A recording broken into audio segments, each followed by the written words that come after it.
நம்ம கமெண்டில் குமாருங்கிற ஐயா ஒருத்தர் வந்து வாழை மரத்தில் ஒரு ஏக்கருக்கு எவ்வளோ செலவாகுது, எவ்வளோ லாபம் கிடைக்கும், அதை பற்றி கொஞ்சம் தெளிவாக விளக்குங்க அப்படின்னு சொல்லிட்டு கேட்டிருந்தாங்க. அதுக்கான பதிவு தான் இது.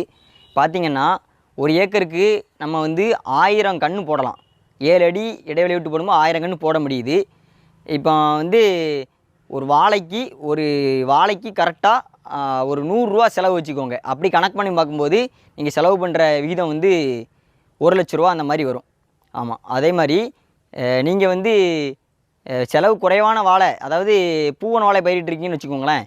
அது ஒரு மேக்ஸிமம் ஒரு 150 ரூபா அந்த மாதிரி ஒரு சாதாரண விலையில் விற்கும் அப்படின்னா உங்களுக்கு லாபம் வந்து எப்படியும் ஒரு 50,000 ரூபா பக்கம் இருக்கும். ஆனால் வந்து அது கிடைக்குமாங்கிறது கன்ஃபார்மாக சொல்ல முடியாது. காரணம் பார்த்திங்கன்னா முழுக்க இயற்கையை நம்பி தான் இருக்குது.